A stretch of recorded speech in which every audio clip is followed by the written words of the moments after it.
And all of you should be thankful to her as well. Not only does she do a hell of a job, but she's the one that was responsible for helping me set this interview up between me and Loren and introducing me to Loren. So big thank you to Christina. And she's actually the co-pilot for the interview. And you'll hear her in there. She does a lot of the talking. Uh, no need for me to interrupt her. She's the expert I go to, right? So anyway, big thank you to Christina. So I want to play that interview about the half-hour mark because it's a little bit, it's about an hour long, and I want to I want to start at about the half-hour mark. That way, if going into the second hour, if I have to rewind it a little bit, I can, and then I have some time to go over into the final segment with it. So before I get into the interview, I want to talk to you a little bit about Fukushima, and then I want to talk to you about the animal die-offs. I know Fukushima seems scary, ladies and gentlemen. I know the idea of an ELE, which is an end-life event, right? End-of-life event, destruction of humanity to a certain level. I know that sounds kind of scary. I don't think, if left unchecked, yeah, it will kill all of us. I think it will affect us no matter what, and I think future generations need to know about it so they can at least mitigate the damage that's done. Sticking your head in the sand and ignoring it and going, la, la, la, radiation doesn't affect me is not really going to solve the problem. Now, there's no point in running from it and being afraid of it. Fukushima is a reality. I know a lot of people in the alternative media are like, no, that's just fear-mongering. There's nothing wrong over in Japan. Oh, there's a lot wrong going on in Japan, and there's a lot wrong on the West Coast here in the United States. So we have to face it. Do you run from your problems in life, ladies and gentlemen, in your personal life? Do you run from all your problems and stick your head in the sand? Or wouldn't you rather know there's an issue so you could deal with it? If your house had something wrong with it, would you rather just not know and pretend that there was nothing wrong and the problem gets persistently worse until the house falls down around your ears? Or would you rather know that there's an issue so you can handle it, so the house doesn't fall down around your ears? Should I cue the Jeopardy music? I don't think you need 7 seconds to figure that one out. So that's what Fukushima is. Our house has a major problem with it. Our house being the Earth. You know, I'm asked, why wouldn't the mainstream media pick up on this and use this to scare the crap out of everybody? Honestly, because I think Fukushima is one of those events that it would bring down, if everybody actually focused on it, it would bring down this whole one world government or dark one world government, tyrannical government idea. Because they need division and separation in order to have that, because they need that to foment divide. And trust me, they'll still use division and separation even after they get their little one world government. They need that. Fukushima is one of those events that kind of makes you realize that politics is bullshit. Kind of makes you realize that hating somebody because they're black, white, Latino, Asian is bullshit. It makes you realize that hating somebody because they're Republican or Democrat or gay or straight or whatever, you realize it's all bullshit. Because none of that matters if we're all getting bathed in radiation and this shit show over in Japan is not being handled properly. And I'm being bluntly honest with you because you need somebody to talk to you like this and tell you the way it is. There's no need to be upset about it or afraid of it. It is what it is. You being afraid of it is not going to make the problem any better. You having, anxiety attacks or, flip out sessions or whatever, over Fukushima because you're scared of it is not going to solve the problem. Listening to calm, rational people like Christina or Loren or the other gentleman that you'll hear on tonight, Lawrence, the three of them, listen to them calmly, cool, collectively. They're not flipping out. They know what the deal is. Look, sticking your head in the sand and going la, la, la, la, la doesn't stop you from being affected by it. So you're still going to be affected, right? So if that's the case, and no matter what you do, you're still affected by it, shouldn't you try to do the best possible thing? Shouldn't you have the best possible reaction to it that you could possibly have instead of freaking out or being in fear? Because it doesn't solve anything. At least if you try to operate in the other side of things, from the other side of the spectrum, with some love and some knowledge and some logic, and not allow the fear to take over you, we can handle this. Look, ladies and gentlemen, let me be curt with you and very frank. We all die. If there's one thing I've learned in the past year, it's that we all die. And I knew that already, but we all go. Young, old. It's the one fact of life that none of us can escape. Some people may not be able to, get caught. Maybe they do things and they get away with, robbing a place or whatever. Some of us may not have to pay taxes. Some of us may not have to pay for tolls because they don't ride in cars or whatnot. So they only take bicycles and they don't have to, take a toll expressway and whatnot, you can avoid certain things, taxes, sometimes tolls, maybe even tickets or whatnot. Death is one of those things that you can't avoid.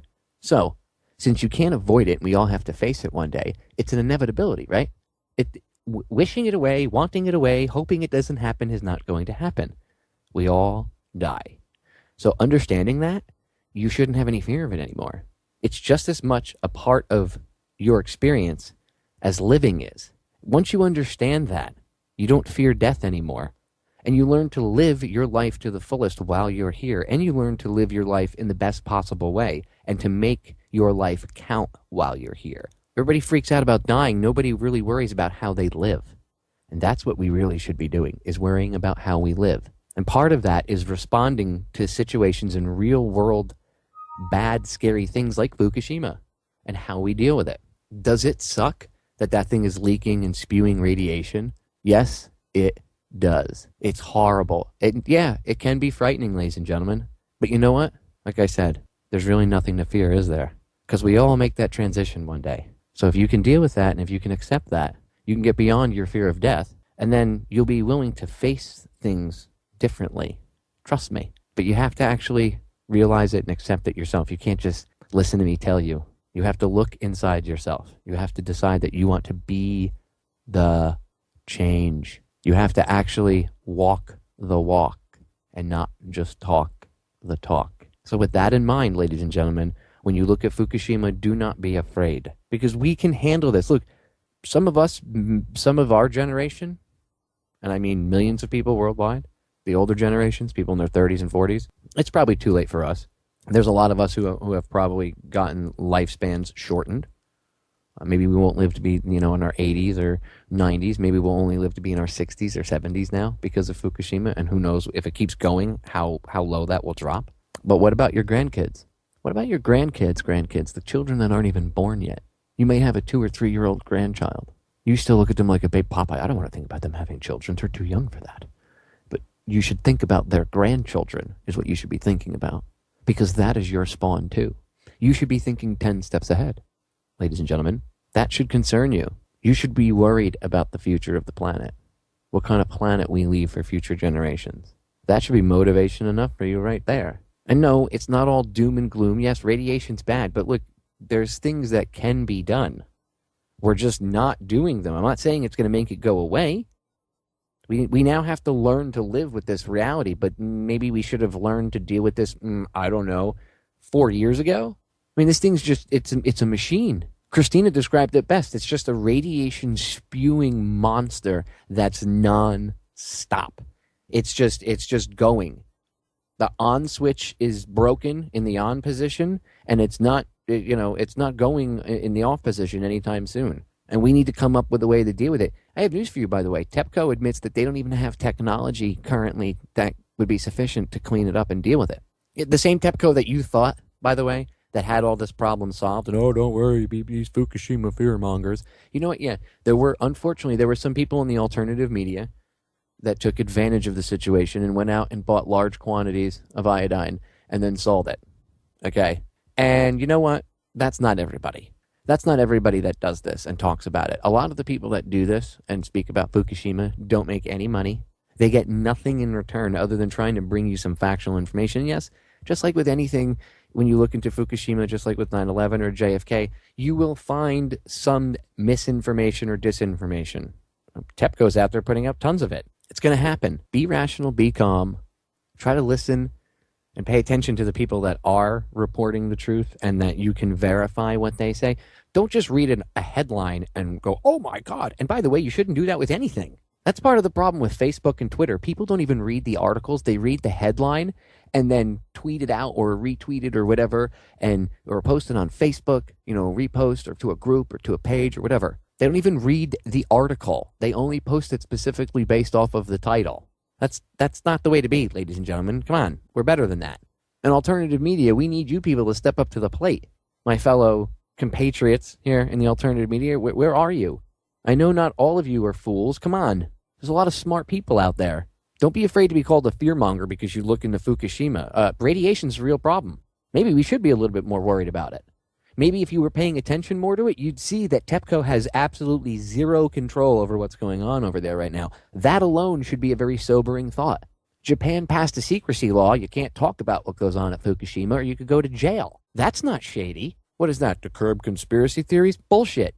It's to hide what's going on. Let's be honest. Fukushima should be something that alarms you. No, you don't need to run around like a chicken with its head cut off and screaming, oh my God. But you do need to pay attention. You do need to know what's going on. You need to know the details. We need to know how much radiation we're being exposed to.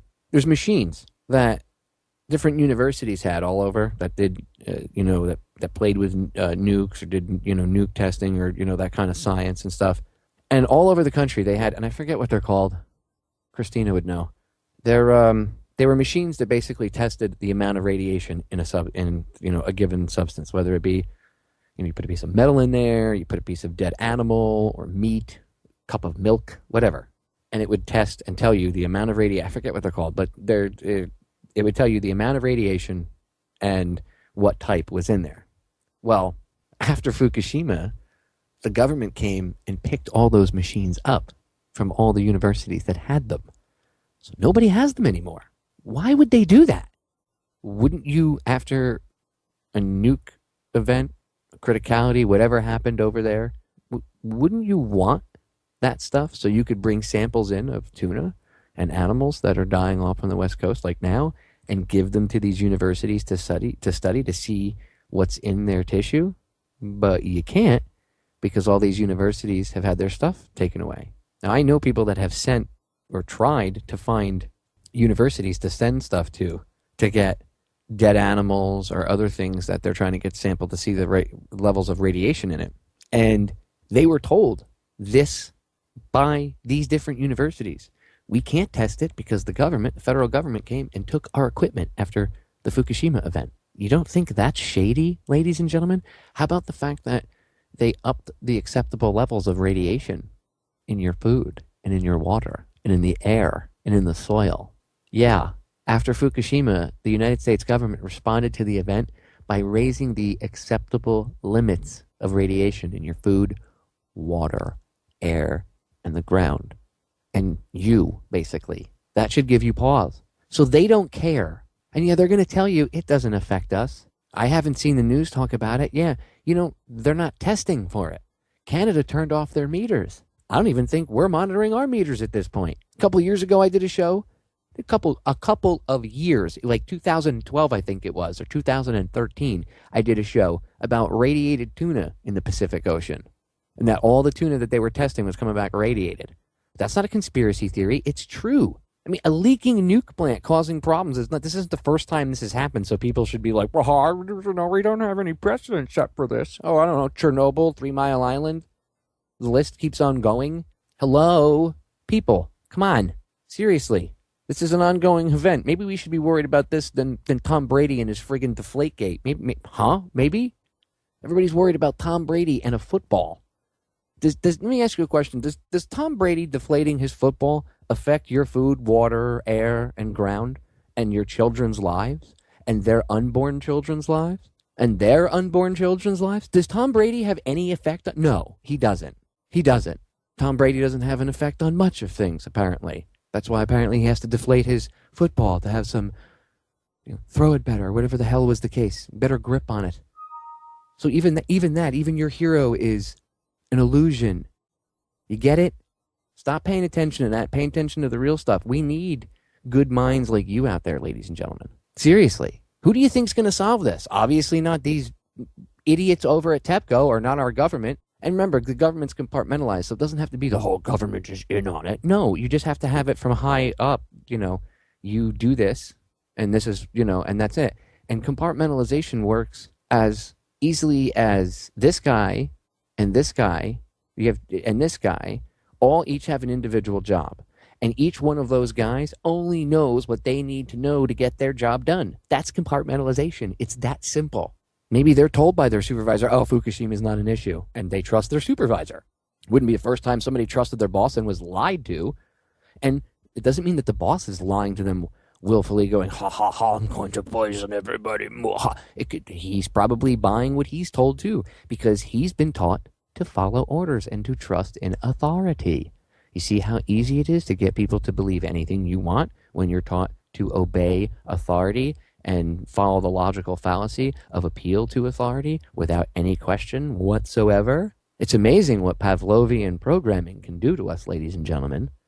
So that's why people don't ask. That's why it's so easy to compartmentalize and control. So what we need, and we being the human race, we need you, ladies and gentlemen. I need you. The world needs you to step up and do the right thing and not be afraid of this. Okay?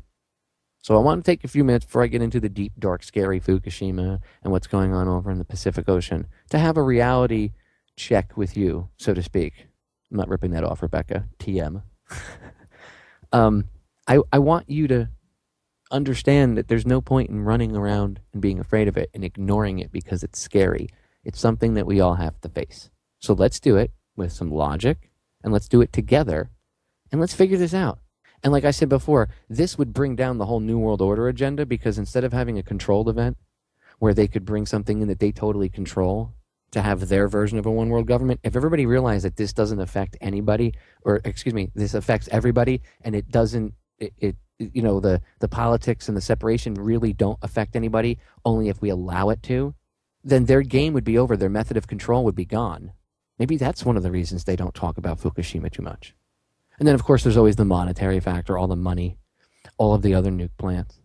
And then people are going to start asking questions. And then you'll have like GE having problems. And then you have military industrial complex. And so there's a lot of connections. There's a lot of reasons. But I think one of the biggest ones is because they realized that people would realize the totality of the situation. And a lot of these divide and conquer techniques that are used to control us would be out the window. They wouldn't matter. If everybody actually had the realization as to what was really going on, none of that would be important. Again, a shift in perspective. It's that simple. That's how it starts, ladies and gentlemen. A simple shift in perspective. Anyway, we're going to break. Stay tuned. We will be back in 3 short minutes. When we get back, I'm going to get into the interview with Loren Murray on the West Coast animal die-offs and Fukushima. Stay tuned. I'm going to get into the interview with Loren in 2 seconds here. First, I want to set it up properly for you all. So we were talking about the Pacific Coast. Well, actually, I had the pleasure of talking to Loren for like probably almost 5 hours. And it was a very interesting conversation. We talked about many different things. But tonight, I'm only airing the part where we were discussing Fukushima and the West Coast animal die-offs in particular, because that's the topic for tonight. But she will be doing other interviews with me. An amazing, amazing lady. Very intelligent. Amazingly so. Very interesting and fun to talk to her, to say the least. So, I will get to the interview with her in just a second, but I want to set it up properly. So, Christina, the last time I spoke to her, we were talking about this Godzilla algae. Remember I spoke about this a couple weeks ago? She sent me a link from ENE News, and it's got actually 3 stories on it, but 2 of them are from the same link, at least on the website they are. I'll drop the link to the ENE News story right now in the truthfrequencyradio.com chat. If you go over to truthfrequencyradio.com and go to chat, I think you go to listen live page, and there's a couple different options. You can find the one with the chat room, and you can go in there and you'll see the link I just dropped. And I'll make sure I post the link in the YouTube archive to this as well. So this, and one of them is from the AP/ABC. Scientist, whale deaths off Alaska Island remains a mystery. So Kodiak, Alaska, they found a bunch of dead whale carcasses, and they're trying to figure out why they washed up on shore and what killed them. And they're not really sure. And they checked back for out in the quote unquote algae blooms that you're going to hear them mention in a second. I'm going to play a little piece of audio, and that you've heard me talk about before, the Godzilla algae episode I did a couple weeks ago again, and you're going to hear Loren, Christina, Lawrence, and myself all discuss tonight. They keep blaming algae, right? Oh God, it's toxic algae. Never look at radiation from Fukushima. Don't even talk about that. But it's toxic algae. Oh, and by the way, the Pacific Ocean is abnormally warm, they've been saying this year. Well, gee, what would heat up water? Oh, radiation. Oh, but don't look at that. No, it's El Nino and global warming. And if we pay money to Al Gore, that'll solve everything. But don't pay attention to Fukushima, and that has no bearing on what's going on in the Pacific whatsoever, right? Okay, so the toxic algae blooms that are, well, the supposed toxic algae blooms. They tested these animals for the toxic algae that's killing all the starfish and giving seals seizures. Except there was no toxic algae. So what killed them? Well, it's really hard to tell. They say, the one scientist says, oh, we may never know. Oh, yeah, sure. How much money did you get paid to say that? But they are testing. They actually did mention in ABC, from the AP here, they did actually mention, they say, which surprised me, but they're actually testing to see if there's anything. Says other test results are also pending. However, a muscle tissue sample is being tested for the possibility of radionuclides from the 2011 Fukushima disaster. So at least they're looking into it. But of course, they keep throwing, well, maybe it's sonar testing and maybe it's this. It's even if it comes back positive and they say it's Fukushima, I would be highly surprised if the mainstream media admitted it. Even if it is, they'll probably say no because it's controlled. So we have to keep an eye on that. But thinking in the vein of that toxic algae, and I don't think it's toxic algae. I said this before. You're going to hear Christina say this tonight. You're going to hear Loren say this tonight. You're going to hear Lorenz say this tonight.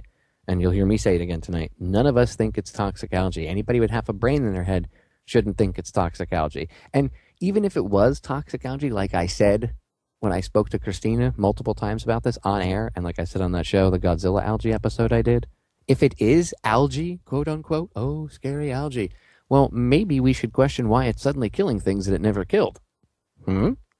Maybe it's mutated because of radiation. That's not good.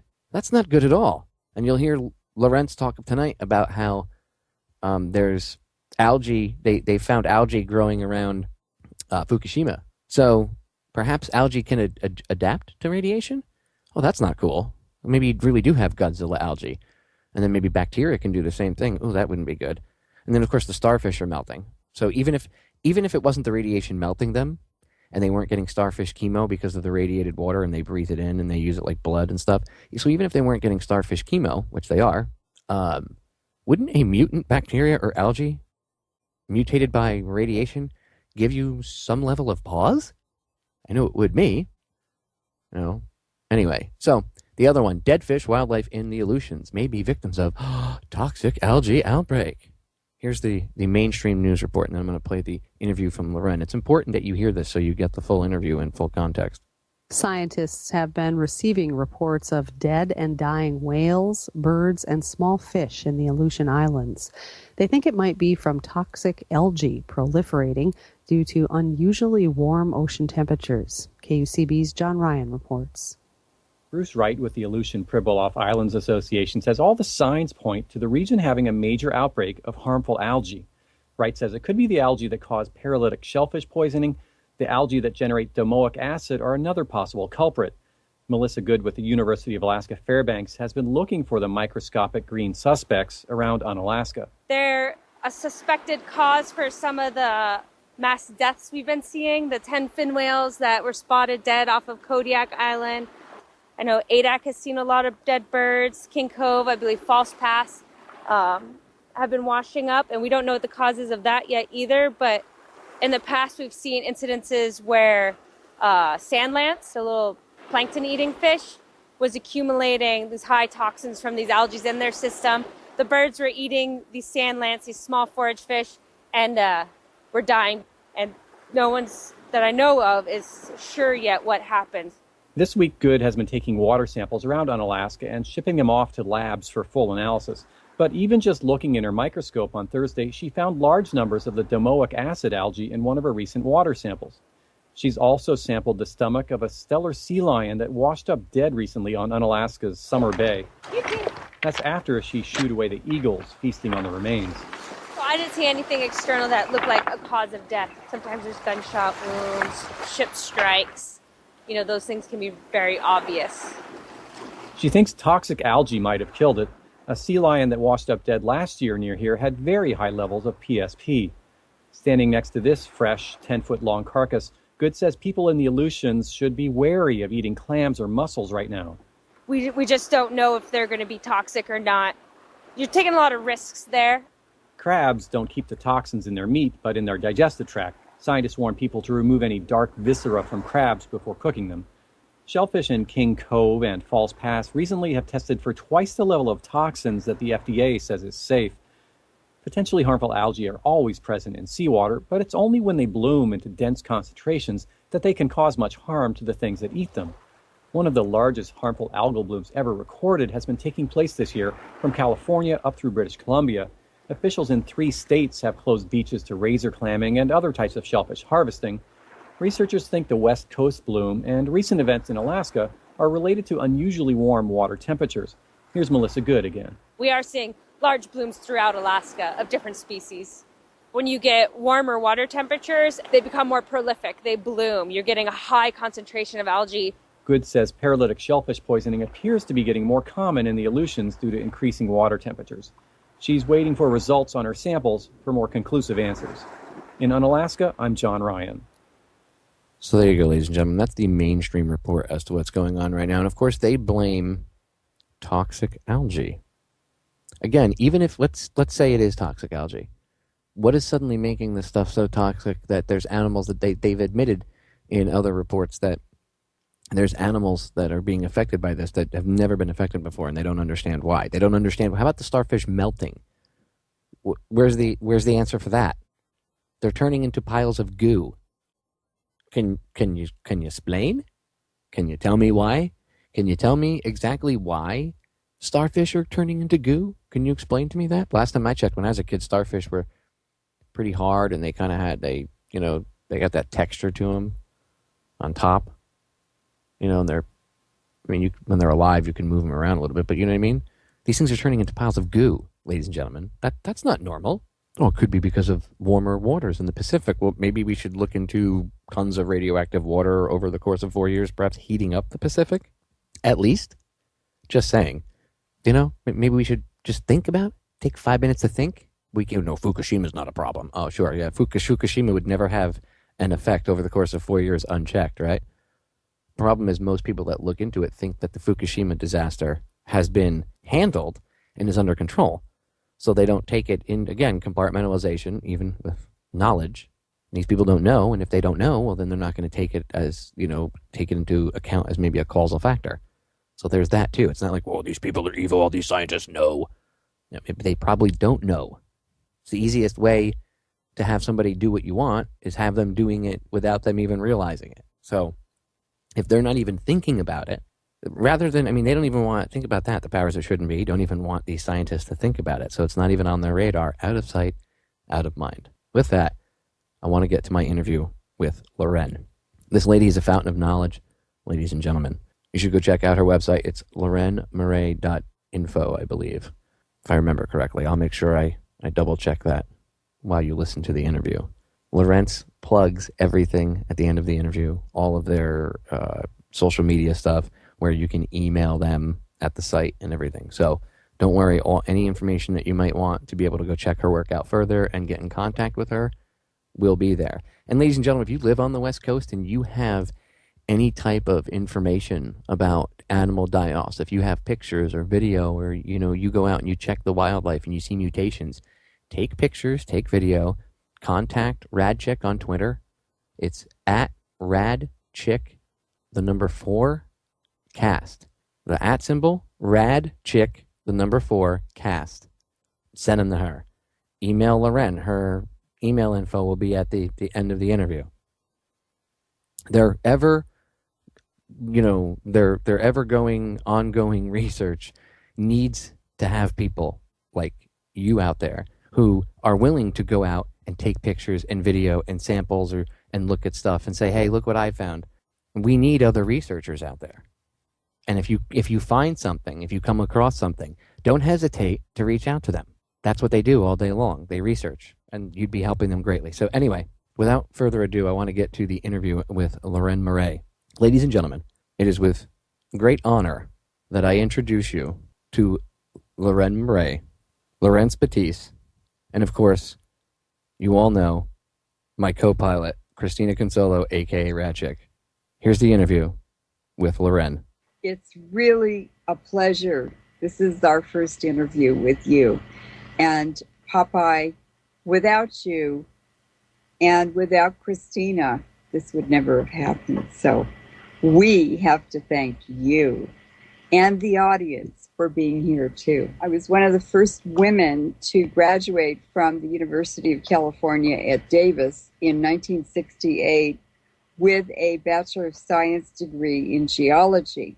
I also have the equivalent of a master's from Berkeley in wildlife studies. So I understand a lot of I understand how the environment works, and then the PhD research went into off-planet stuff and bigger systems, planetary and universal, the universe. And energy. I mean, it's been really, really interesting. And that's why I did it. I'm curious. I just wanted to know how all this worked. And then I couldn't stop. And then I started meeting people like Christina. And I actually met one of the last living Manhattan Project scientists when I was in Livermore trying to work with the community organization, Tri Valley Cares, that supposedly was fighting nuclear facilities and nuclear labs. And I did get a job at Livermore in 1989 to 91. And this was just the Cold War winding down, and then new systems coming up, and the Soviet Union transforming into Russia. And I really was naive. I'd hitchhiked around the world, but I didn't know anything. I didn't know what a nuclear weapon was. I worked there 2 years. I just thought it was a big bomb. They don't want you to know. If they told people what it was really all about, they wouldn't be able to get people to work in the bomb factories to make them. There's like an information blackout there, and weird people working there too, mostly people who like to be controlled. I was a single parent living in Livermore. I'd been working there. Then I worked for a private company doing research and development, and I still didn't know what a nuclear weapon was, but I got invited to the plenary to speak at the plenary session of the annual memorial event that lasts a couple of weeks in Japan to remember the tragedy of Hiroshima and Nagasaki. Well, I'd never been to the Orient. I got on a plane. All I had was $20. But I said, well, I'm sure I'll survive some way. But, of course, the Japanese were wonderful hosts. And I could tell you that was a completely life-changing experience. It was so profoundly disturbing what I learned there. And most Americans have not been allowed to know the truth about World War II and about the nuclear weapons dropped on Hiroshima and Nagasaki. The first human population to be bombed with nuclear weapons. And it never got into the papers in the U.S. American journalists weren't even allowed in Japan to do any news coverage or anything. So Americans have been very, very bamboozled and deceived by their own government, and in that way, the government was able to turn the whole U.S. into a gigantic nuclear weapons factory. When I was working at Livermore, we were drilling all over the lab to study the radiation, and one day I walked into a laboratory in the environmental department, and there were these big rock cores laying on the tables. And this is where they use drills to drill down into rock formations. And because I'm a geoscientist, I said, well, what are those? And this guy said to me, Oh, our environmental team just came back from Hiroshima and Nagasaki. And I said, what are those? Where'd they get those cores? And he said, oh, well, Hiroshima and Nagasaki are still radioactive, and so are the people. We've been studying them since 1945. And I said, what? It's still radioactive? And he said, oh, yeah, it will be for a long time. Well, the half-life of uranium, 238, is 4.5 billion years, the age of the Earth. So all this depleted uranium weapons they've been using all over the world, which I learned about on that trip to Japan, is it's going to take an awful long time for to get rid of this stuff. And all lead is the end product of the decay path of uranium. So all the lead on Earth came from uranium decay. And I can tell you what changed my life. After the memorial ceremony in Hiroshima, and the Prime Minister of Japan even participated, Koizumi, they took us into the Peace Museum. There were 10,000 people there from all over the world. And we went on a tour of the museum, and there were dioramas where people's skin was hanging, a foot or 2 feet off of their arms. These are dioramas representing what actually happened during and after the bombings. And there was one man standing there in the road with his eyeball in his hand. And I could not believe what I was seeing. And I made it through the main rooms and the dioramas, and the clock stopped at the time the bomb went off. But when I got to the display case of the nuclear bombs replicas, and there was little boy hanging from the ceiling above us, and I just burst out into tears because I worked in the laboratories where they built those. And I can't tell you how guilty I felt. I felt horrible. And yet the Japanese treated me with completely supreme respect because I was the first American nuclear weapons lab whistleblower who went to Japan and apologized for the U.S.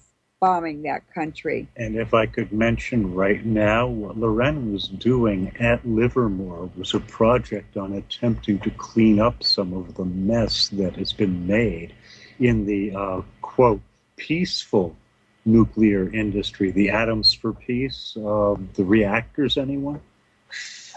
So I ended up doing 20 speaking tours in Japan between 2000 and 2010. I went all over Japan. I saw things that tourists never see. And people told me things. And members of the parliament came to my talks. I worked with the parliament. It was a completely life-changing experience. And I want to tell people in the audience, and you too, Popeye and Christina, when you find something that you can engage with, give your heart and your soul and everything to it, because it is how the human potential comes awake. And the spirituality, the spiritual energy that powers your work is the most liberating, it's the most rewarding thing you'll ever do in your life. And I just don't even know how this happened to me, except that one day I went into that community organization in Livermore, and I saw this 2025 plan, or the 2020 plan of the Air Force, and I went and asked the lady who was running it, is this science fiction or something? And she said, oh no, they're going to do that. And I said, do you have more of these I can read and take home? And pretty soon I bumped into one of the last living Manhattan Project scientists. He was an old man, and he came in, Marion Falk, and he wanted to teach the community about the danger of tritium, which is radioactive hydrogen, which ends up being radioactive water. And I went to him one day. I was heartbroken. I said, the director of this organization said, I can't talk to you anymore, and that I can't use up any more of her time talking to you and educating the public in this organization, in the office, which was for the community. And so I went to him, and I was crying, and I said, she said, I can't talk to you anymore. And he said, oh, really? Well, you'll come to my living room, and we'll do it there. It's better anyway. And so for 10 years, I spent many, many, many hours in that living room. And he taught me the philosophy of science. We didn't sit there and go over books and do calculations, you know. We had discussions. It was like sitting under the tree with Plato every time I went there. And Socrates, please. And he said to me, I want you to be my spokesperson to warn people about these technologies. He said, people who work in the nuclear weapons lab knows that there's a risk. But he said that radiation should not get out of the fence and contaminate the public. And so I said, okay.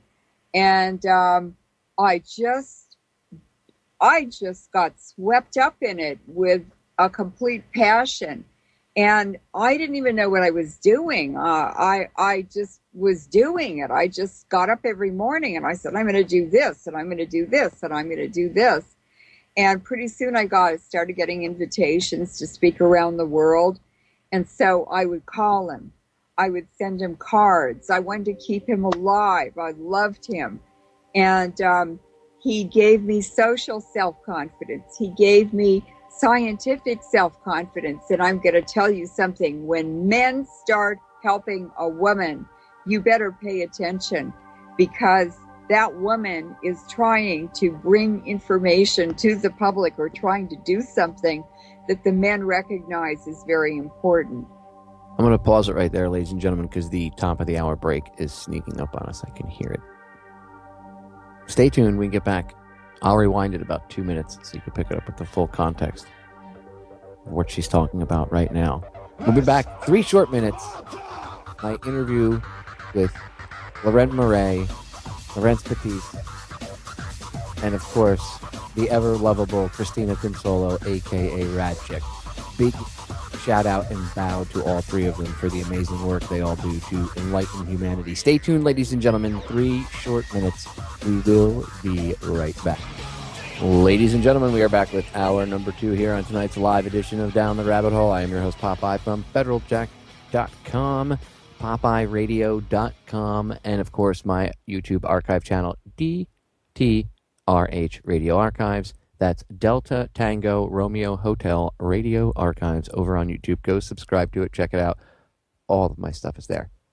Anyway, I want to get right back into the interview because it's going to take up pretty much the rest of the second hour here. Talking to Loren Murray, Lorenz Batiste, Radchick, a.k.a. Christina Consolo. And when we left off, Loren was talking about her background, which I wanted her to get into so you guys could get to know her if you don't know who she is. And she was talking about how she ran into and became friends with one of the, I think it was the last surviving member of the Manhattan Project team. So I rewound it to the beginning of that part where she's talking about that, so you have the full context of what she's talking about, where we are when we left off, especially if you're just joining us here in the second hour. I'm going to go back later on in the archives and listen to it. At least you know where we are right now live as we're talking. So, without wasting any more time, let's get back to the interview. Here's Loren. Pretty soon, I bumped into one of the last living Manhattan Project scientists. He was an old man, and he came in, Marion Falk, and he wanted to teach the community about the danger of tritium, which is radioactive hydrogen, which ends up being radioactive water. And I went to him one day. I was heartbroken. I said, the director of this organization said, I can't talk to you anymore, and that I can't use up any more of her time talking to you and educating the public in this organization, in the office, which was for the community. And so I went to him and I was crying and I said, she said, I can't talk to you anymore. And he said, oh, really? Well, you'll come to my living room and we'll do it there. It's better anyway. And so for 10 years, I spent many, many, many hours in that living room. And he taught me the philosophy of science. We didn't sit there and go over books and do calculations, you know.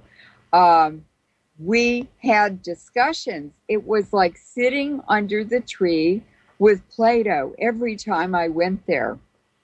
And Socrates, please. And he said to me, I want you to be my spokesperson to warn people about these technologies. He said, people who work in the nuclear weapons lab knows there's a risk. But he said that radiation should not get out of the fence and contaminate the public. And so I said, okay. And I just got swept up in it with a complete passion. And I didn't even know what I was doing. I just was doing it. I just got up every morning and I said, I'm going to do this, and I'm going to do this, and I'm going to do this. And pretty soon I started getting invitations to speak around the world. And so I would call him. I would send him cards. I wanted to keep him alive. I loved him.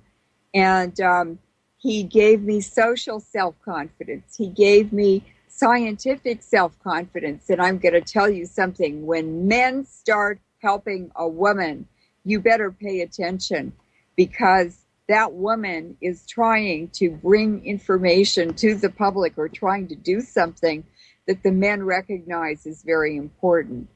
And that was my first trip to Japan. I stood there, and that bomb, seeing that bomb in the Hiroshima Museum was the beginning. Then we went to Nagasaki 3 days later for that event, memorial event.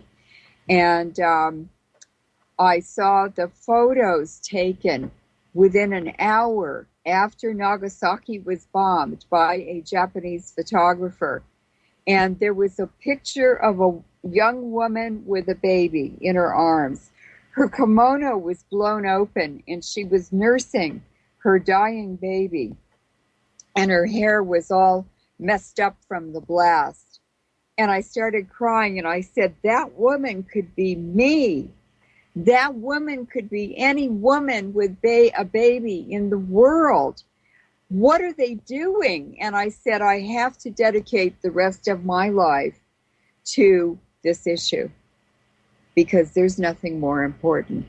And so here we are today, and it's become much, much worse, much more serious, much more destructive and devastating, and much more demonic than I ever could have imagined when I made that commitment in the Nagasaki Museum. And I will never regret it. It's free falling through life on the most exciting adventure that I could ever wish for, and I love adventures. Wow, this is it. And it's horrifying, it's terrifying, it's at the same time empowering, and it's changing me, it's changing everyone. And so we want to share this information. We want to encourage people to do their own research and to seek the truth, because it's very liberating. It's the happiest thing you can do in your life, for yourself and for humanity, for your family. It is reality. We have to go through it. There's no way out. They've done it to the whole planet. So now I'd like to introduce Laurence Battis III. So I'm Lawrence Lincoln Battis III. Now, I come from a Navy with a family, I should say, with a naval tradition, a very deep naval tradition in point of fact, and one that goes back to very ancient times.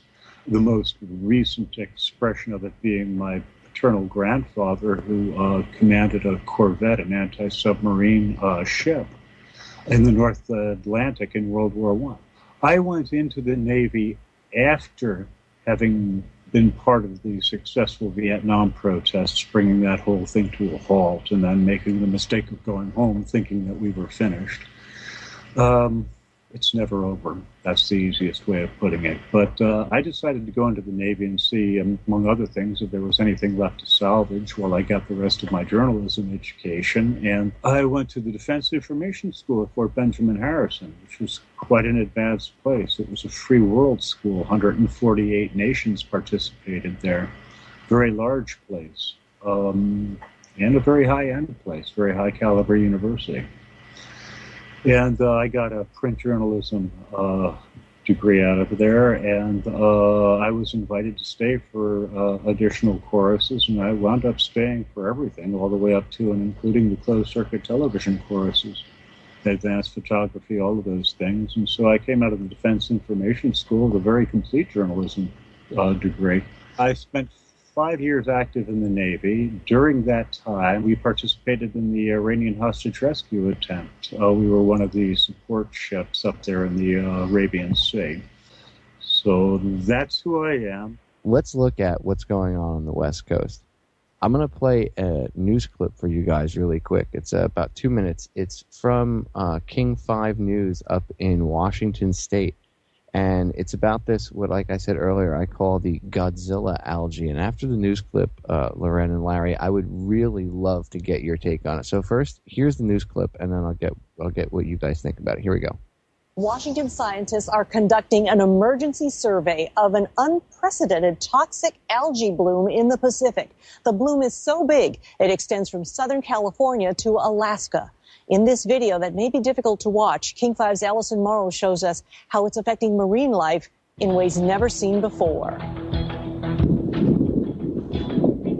The untrained eye might wonder what's wrong with this sea lion. The video was taken a few weeks ago near Long Beach. A sea lion with his head arched back and bobbing. He's basically having seizures. Vera Trainer knows the reason for the seizures. It's in their lab refrigerator, NOAA's Northwest Fisheries Science Center. There's long chains of different species in here. They're most concerned about that white one. This guy here. It's an algae called Pseudonychia. Each one of these are individual cells and they're joined. Each cell is microscopic, but with millions together on Washington's coast, they're massively destructive. So we're seeing effects on the marine ecosystem that we haven't seen before. The bloom is unprecedented in size, though invisible. It produces a toxin called domoic acid. It's already closed crab and razor clam fisheries. And now its effects are spreading to mammals. I think it's scary. When we start seeing marine mammals suffering from these toxins, they're not that far in the food chain from us. NOAA's fisheries scientists have deployed to study it. They're on a ship looking for where the toxic cells are, just how toxic, and what's feeding their growth. With the information, they suspect they may not be able to stop the algae altogether. But we're able to figure out how to live with them. Tests of this sea lion showed high levels of domoic acid. It's the first recorded in Washington to react like this. And researchers know it won't be the last. This is just one animal that was found on the beach. You wonder what other animals that are not on the beaches, what's happening to them. In Seattle, Allison Morrow, King 5 News. So, Loren, first you, then Larry, what do you guys think about what they just said about this new Godzilla algae? And I'm doing air quotes because I think it's radiation, but go ahead. What do you guys think? Well, we've had regular bouts of red tides. That's normal. That's an algae too. And that's that just depends on ocean temperatures and circulation. And I mean, it's very, very complex. And that does make animals sick, and you're not supposed to eat clams and filter feeders and fish and stuff out of water when a red tide historically in the past has arrived. But this is something quite different. And I don't know how far north the red tide normally has traveled in the past, but this doesn't sound right. That's very, very cold water up there.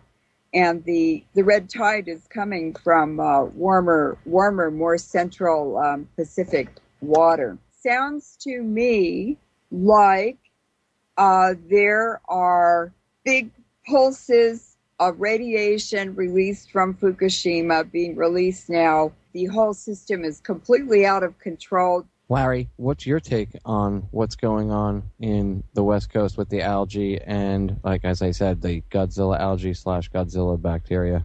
What we have here is something that is short-lived, reproduces rapidly, so it can go through mutations in a rather rapid sequence. It can adapt itself if it's capable of adapting itself. One of the things that's been proven about algae is that it does live in radioactive environments. If you take a look on any of the recent robotic tours of Fukushima while the cameras were still working, one of the things you'll notice is there's algae all over the place. So what we've got is a bioaccumulator in the ocean, and that bioaccumulator is mutating. While it's mutating, it's accumulating radiation and concentrating it. It's a bioconcentrator of radiation on top of everything else. Is it exuding poison? It might be. It might not be. I have no argument with them if they're finding an exuding poison. It doesn't surprise me at all. Have they told you what the radiation count is on that algae yet? I don't think so, but believe you me, it's hot, very hot. And the ocean has been dying for quite some time. They're looking high, low, and everywhere for things that they could put on television, feed the media beast, that explain it as something other than radiation. So that's one of the reasons why they're doing that side of the street. Before I believe that it's actually an algae problem, I would like to have a lot more information because the animals, the sea mammals that are washing up on the shoreline are from all different depths in the ocean. Some of them are very, very deep water, and they would not be eating that algae. They have a different diet. So what is it? And in the last couple of months, since the new year, no, even more recently, this spring in the San Francisco Bay Area, this is 2015, we've had 14 whales wash up dead on the shoreline of the Bay Area, along the ocean side. And they are all ages, and they're all different species, and they're all different sizes. So this has to be an environmental toxin that's killing them. And they also have hair missing. As soon as you see bare patches on cattle, on sea mammals, on people, where all the hair falls out, that's an indicator of radiation exposure. So I believe this is radiation exposure in that they're using the algae story as a cover story. I don't believe that there's algae all over the North Pacific. And also, there's a huge tsunami debris field from the Fukushima disaster that stretches from the coast of China straight across the Pacific to the west coast of the United States. And that is horrendously radioactive. And as Fukushima produces more and more emissions into the air and leaking into the ocean, every single day, it's 24 hours a day. It's a Rube Goldberg machine that keeps giving and keeps killing, and there's no way to turn it off. The ocean already is very, very radioactive, and these mammals that were washing up recently are covered with sores. The pups, if they have live pups or the pups are dying, the babies, they're emaciated. There's no food out there in the ocean for them to eat. A lot of them have died from starvation too. But it's not exactly a simple answer. There are multi-factors, there are multi-vectors, that there are multiplying effects of different combinations. but it's got to be the radiation, because radiation is millions of times more harmful and more toxic than the strongest chemical. And we've been seeing this die-off, and we've been seeing these patterns of mammals dying, and in some cases, I honestly believe beaching themselves in protest just to show what's happening to themselves. Honestly, I believe that's happened with certain porpoises. We have photographic evidence of it on our website. All of these things have been going on for a lot longer than the report of this new toxic bloom. And why isn't anybody reporting? Why isn't the mainstream media anywhere in the world reporting on Fukushima? This is the most important issue in the world today, and there's almost nothing. It's just people like Christina who have the courage to collect samples and to talk to people, and people love her. People appreciate her for the effort she's making. And then you helping her and being there, and all of us coming together. It's such we're so lucky to know each other, and for each of us to be doing this work and then complementing each other as we share what we've specialized in. We'll never have enough people to study it all.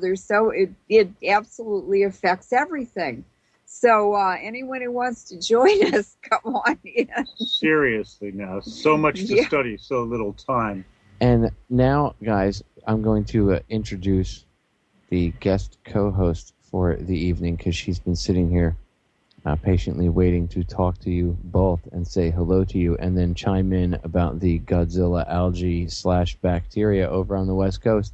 So let me introduce tonight's guest co-host, Christina Consolo, a.k.a. Radchick. Welcome back, Christina. Thanks, Popeye, and thanks for getting the show together so quickly. Hi, Loren. Hi, Larry. Hello, how are you? Hello. Thank you, Christina. It's great to be doing radio and talking about Fukushima issues with you again.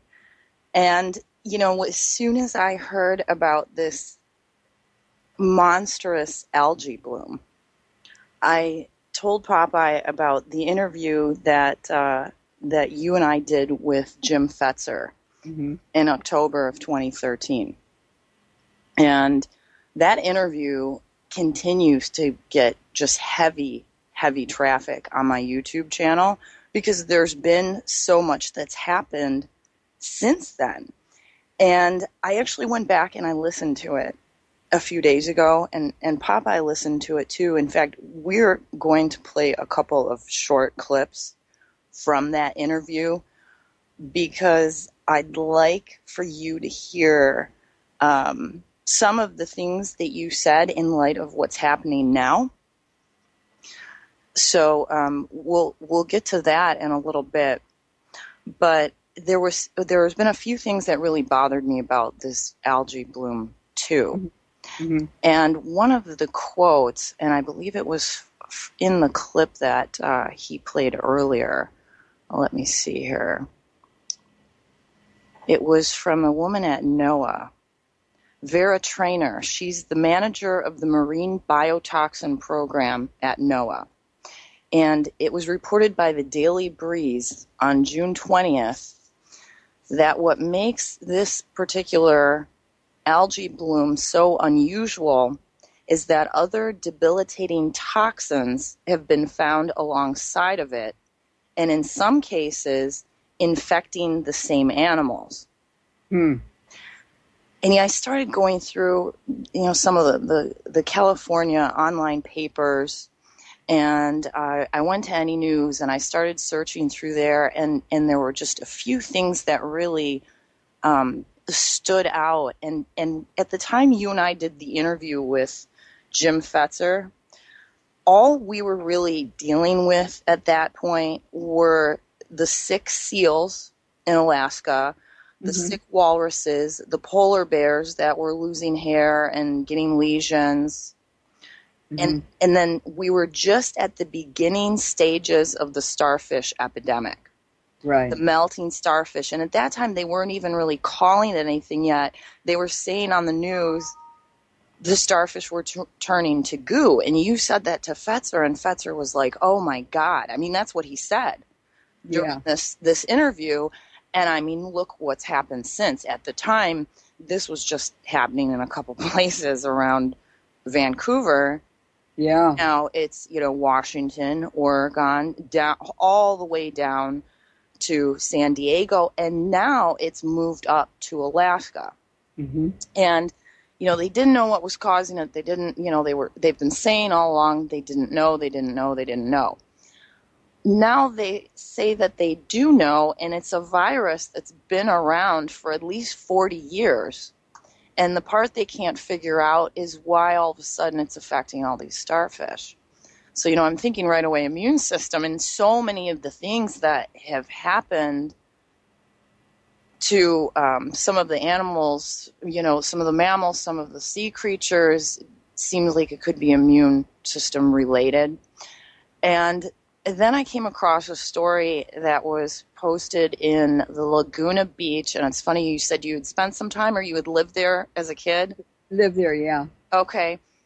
Tide pool life diminishes, and this was published back in May 10th of 2015. And I'll read a little bit from this. A virus wiped out sea stars along the entire West Coast last year. This year, an eerie new phenomenon, urchin balding, is attacking purple-spined sea urchins in Orange County tide pools, and local scientists are investigating this new mystery. And the article goes on to say, it was a warmer winter than usual, and tide pool conditions might be worsening because of that. And, there's all kinds of reasons that are giving pretty much everything but radiation. And where we were dealing when we had talked to Fetzer in October of 2013, and we were talking about mostly the sea lions and the polar bears and the walruses and the beginning of the sea stars. Now it's abalone, lobster, sea hares, the octopus, small fish, limpets. The sardines have disappeared. The mussels are leaving the tide pools too. We have orcas that can't carry their young to term, and when they do, the babies are stillborn. 100% of the orcas had stillborn or miscarried, because they watch them very closely to see how they're doing in their various habitats.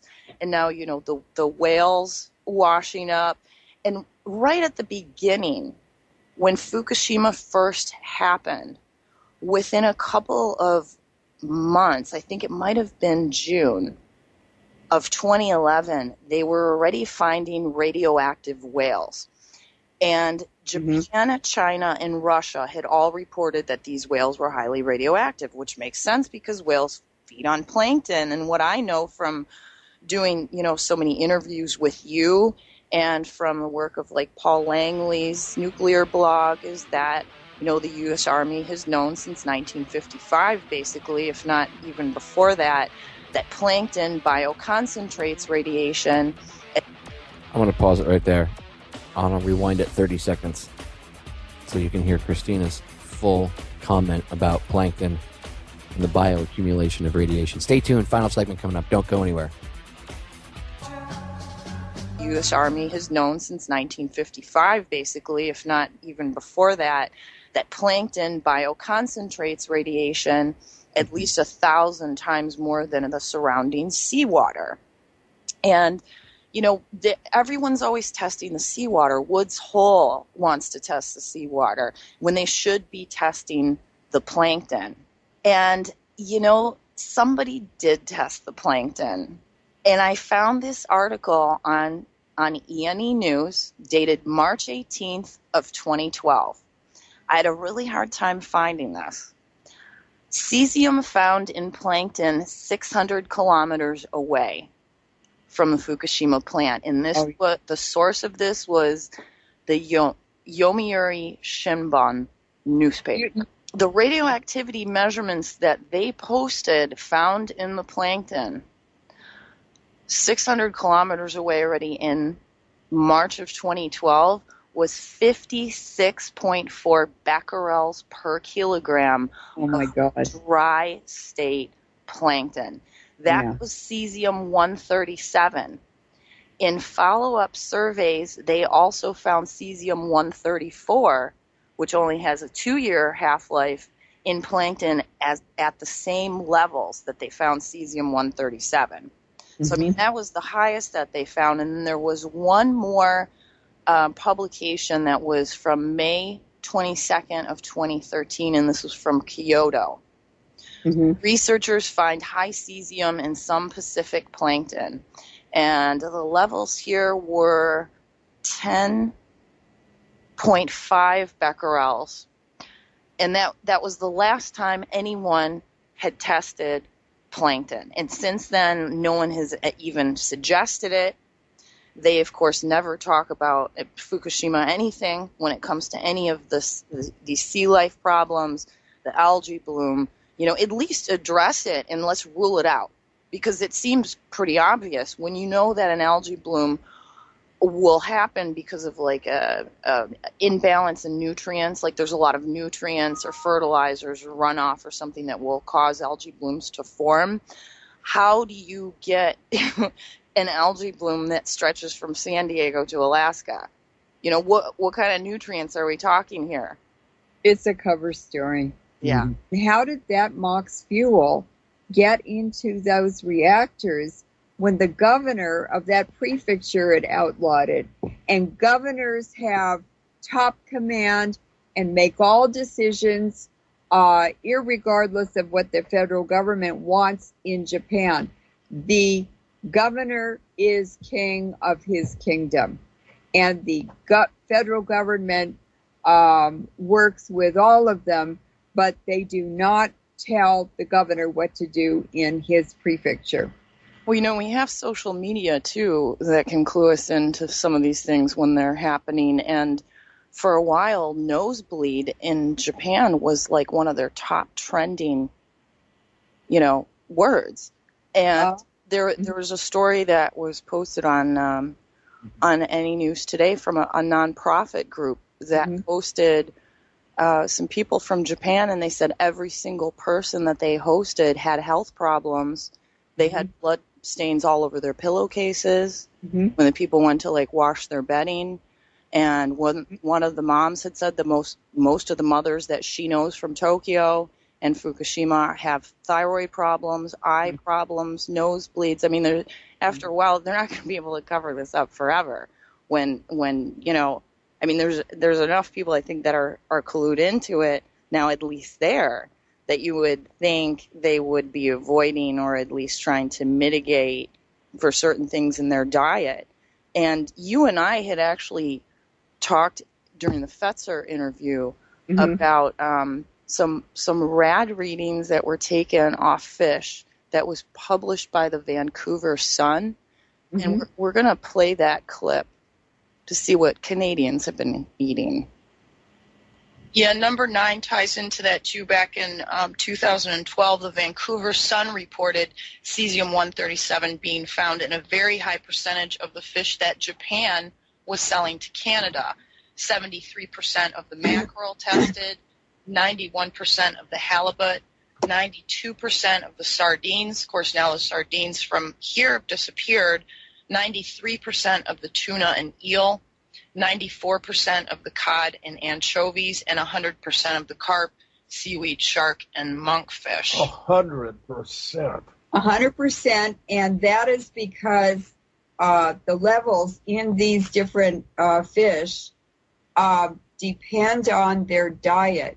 So fish that prey on other fish usually have lower levels than fish that feed on plankton, for instance, or they're bottom feeders, and they pick up mud and small particles which have higher levels of radiation because of the chemical affinity that tiny particles have for radiation. In other words, very tiny clay particles in water are scavengers for highly charged radioactive particles. So that was 2012. That was 3 years ago. And, in Canada, because they have the healthcare system, they'll be able to, track this through their healthcare system. Mm-hmm. Any kind of disease, and the public will have no access to that unless doctors speak out, which, once in a while they do. But at this point, it's really more on the order of dose response testing being done by the Canadian government.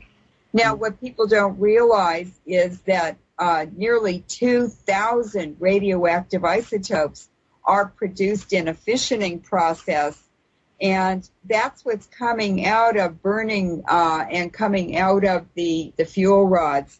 So you have to multiply that the danger of the cesium they're reporting by almost 2,000 other isotopes. We're getting absolutely bombarded. We sure have been. Nuclear technologies and materials are not compatible with life.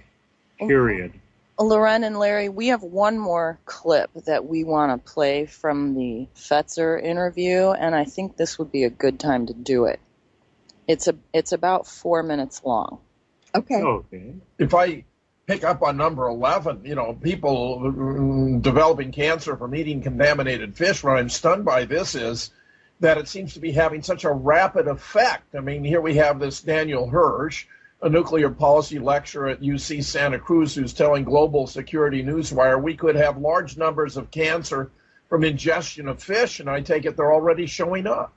It's already showing up. I mean, how quickly? It's just astonishing that it should be that fast. Well, part of the problem too is that when you look back at Chernobyl, in Japan they're saying right now all these kids that they're finding thyroid problems with, they're developing nodules, some of them have early cancer. The experts are saying, wow, well, this can't be from Fukushima because it's happening too fast. Because in Chernobyl, it took 4 or 5 years for 100 kids to have cancer. Well, it's these very tiny particles, and it's constant exposure now for 2 years, more than 2 years.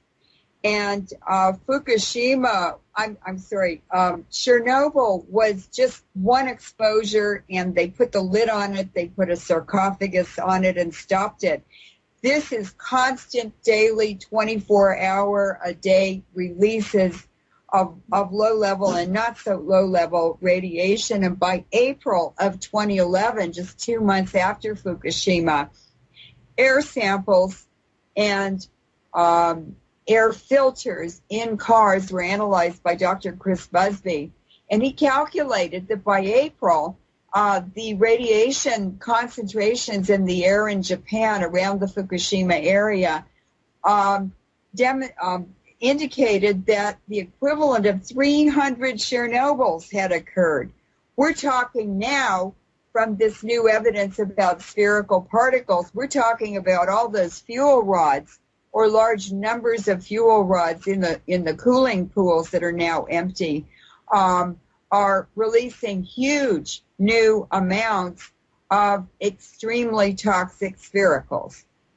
Unbelievable. So it's really bad, and a new study by the Food Lab and Radiation Food Lab, I believe it's in Japan, they reported that the 19th of October 2013, that Pacific Coast seaweed is contaminated with cesium, and that the levels are 8.14 becquerels per kilo for cesium-134, 8.88 becquerels per kilo for cesium-137, and cobalt is even being reported in seaweed off the Pacific coast of the U.S. At 3.7 becquerels per kilo. In Chiba, which is north, it's between Tokyo and Fukushima, the cesium levels were 41 becquerels per kilo for cesium-134, 63 becquerels per kilo for cesium-137, although no cobalt-60 was detected. But there's nothing to compare this to. You can't even compare it to Chernobyl. It's the fuel, the spent fuel rods did not burn at Chernobyl. It was just the reactor rods, and they stopped it right away. But these people in Japan are releasing, they're guaranteeing, they're facilitating increased releases of extremely high levels of radiation on a daily basis into the atmosphere and into the ocean. And of course, contaminated air masses are over here along the Pacific coastline in a matter of days. This accident isn't over either. No, Far from it. They are just kind of doing some cosmetic maintenance. You know, keeping the world thinking that they're actually busy over there. They're actually getting something accomplished. The next big thing that was supposed to happen over there was the fuel removal from the pool of reactor 3. And that thing is so destroyed. They said they were going to do it in 3 years, and everybody's like, there's no way. Well, they're saying 6 years. They can't even get into the building. They can't get a single robot to even function for more than a few minutes. They can't clean it up, Christine. I've actually read in the background some of their engineers and things saying they don't even know how they're going to get near it in 6 years, let alone do anything with it. That all that's really going on right now is polite noises are being made in order to push the problem further into the future so it isn't dealt with presently. That's exactly what they're doing. It's all public relations. Well, there's nothing they can do. There's nothing to store it in that can hold it over a long period of time. There's no way to stop it from leaking and releasing. And they set it all up to have this happen. It was not necessary. They can't build a robot that's robust enough to even go in there and survive for any length of time to find out just how bad things are, let alone try mitigating them. No, and this water pouring that's going on will continue, forever at this point. When 400 tons a day is what they say they're pouring, we don't even really know. But I know 4,000 tons a day moves through the groundwater. What comes off the mountains goes through that site because that site was built on an area where there was a riverbed. Well, not only that, they're having underground hydrovolcanic explosions. Mm-hmm. They're not reporting those either. And these are the fog events that we see on the cameras. And this accident will not be cleaned up in our lifetimes, in our children's lifetimes, probably our grandchildren's lifetimes. And so, this is kind of where we're at with things. Christina, I'd like you to take like a minute and just explain to the listeners really quick. And then I would love for Loren and Larry to hop in if they'd like to. I'd like you guys to cover that groundwater thing for a minute, because I don't think people understand that. That's a huge issue. Most people, when they hear water leaking from Fukushima, they think that I thought this too, they think that, or the thought is that they're referring to, or you guys would be referring to, the water that's coming out of the cooling ponds. And I don't think people understand. You're referring to, there's like 4,000 tons of groundwater that moves, from the mountains down through. And like you said, they diverted this river to build the Daiichi plant right there. So could you can start off, Christina, and then give it to Loren and Larry. Explain a little bit about this. Explain about the 4,000 tons at least of groundwater, because that's the problem that moves under the ground and then out into the sea. That's per day, too. By the way, that's per day. And this came from Sean Burney, who's an independent nuclear consultant who was interviewed by RT like 2 years ago. And he had brought this up, and, this ran on RT, so I know a lot of people saw it, and yet every nuclear expert that I have seen interviewed since totally ignores this groundwater issue. But because we have the melted cores, in 3 buildings that are now, through the reactor buildings. They burned through the concrete probably within the first few hours, or, in the first few days, maybe. And now this groundwater that goes through the site is pouring into the Pacific. And the water that they're pouring on the fuel, the melted fuel, into those reactor holes is going into trenches in the basements. So there isn't any fuel in the reactors. It was all in the basement and burned through the floorboard within a day or two. And now, all this has been pouring into the Pacific for over 4 years, every day, this much radioactive water. And oh my goodness, we have the largest algae bloom ever in the history of the ocean. That the scientists are saying this is why the seals are having seizures, and this is why the pups are being abandoned, and this is why everything was losing its fur and its spines, and everything's sick and everything's dead.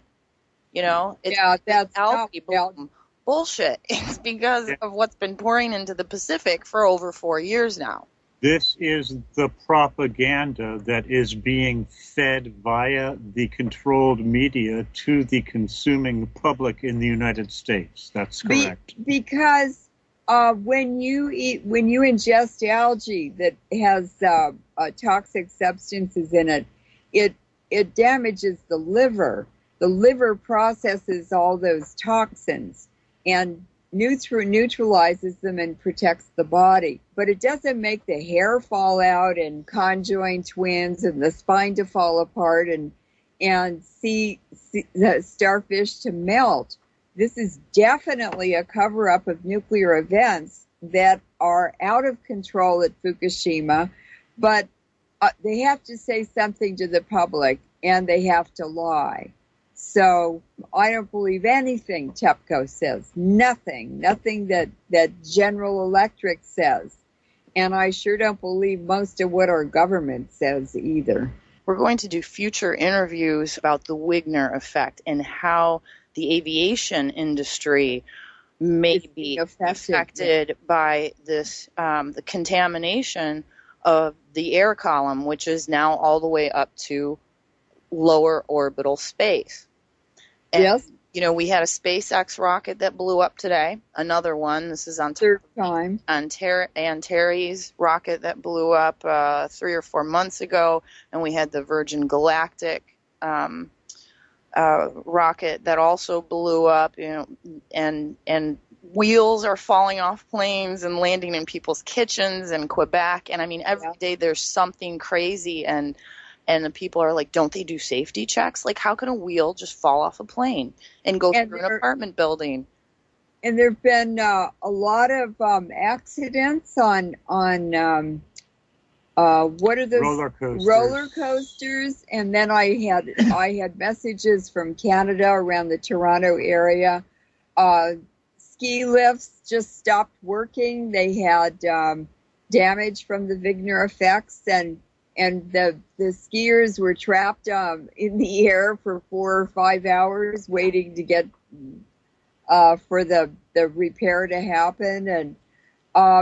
And also Putin is creating a whole new military aircraft and other equipment industry in Russia. He has to, because they were relying on Ukraine for most of their equipment.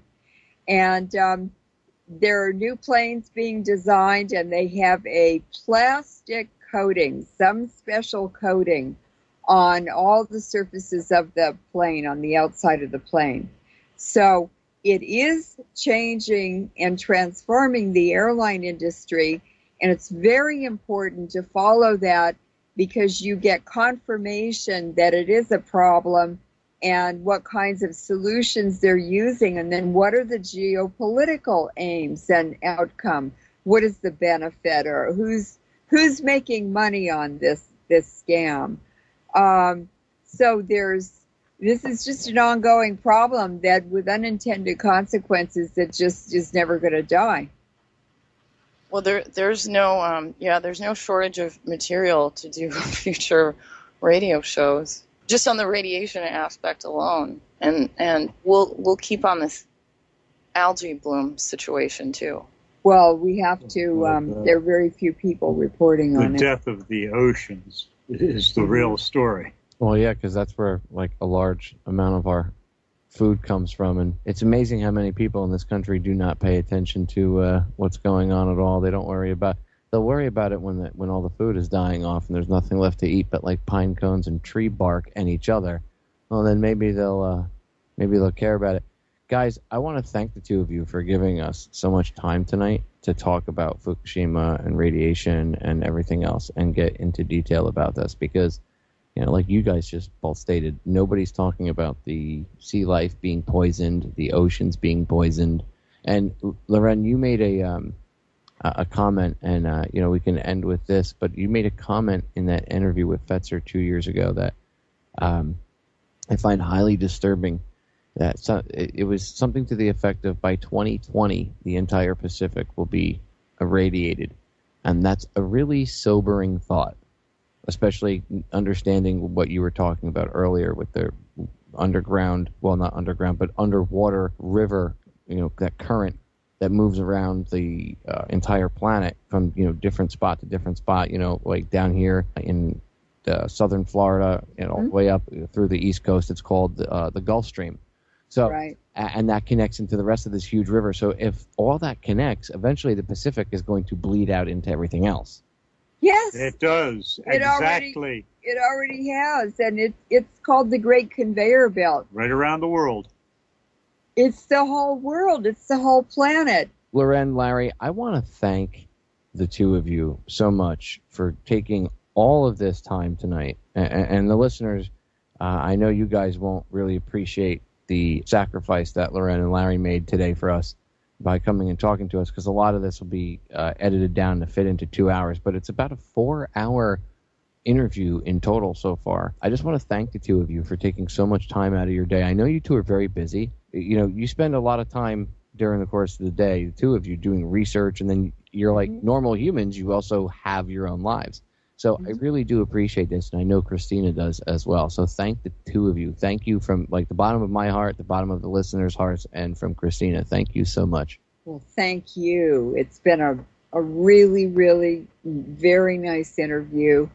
Very nice. You're a very, very good host, and Christina also. Papa, you're a very, very, very good interviewer. Very, very good. You have a beautiful voice.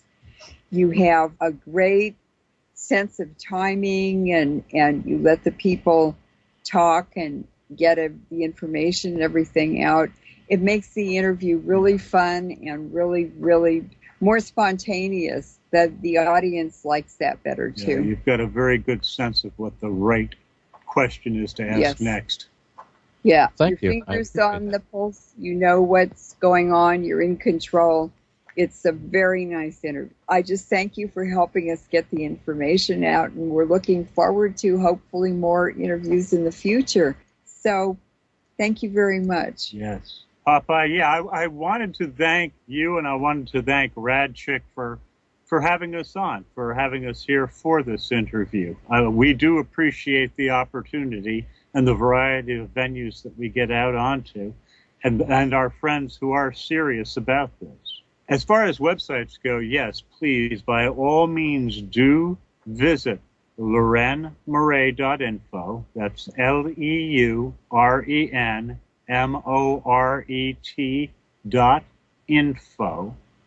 A fast way of finding it by Google search is LM:GNC, which is our short signature, Loren Moret Global Nuclear Cover-Up.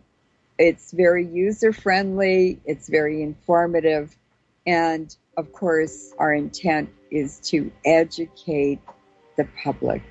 It's not entertainment. It's actual, real information that people need and they want. Write to us, Loren Moret at LorenMoret.info. Or contact at LorenMoret.info. Yes. Thank you two so much, and thank you for all the work you guys do.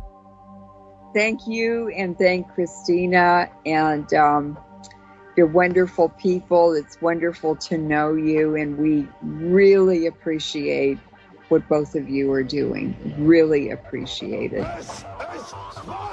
Thanks, Lynn. Thanks, Larry. You're most welcome, Christina. Thank you. Ladies and gentlemen, that's it. As I always tell you, the solutions to our problems are most definitely an inside job. We will figure this out. There is a light at the end of the tunnel. Do not give up. Hold the line. I love you all, and I'll catch you all again live next week. I am out of here.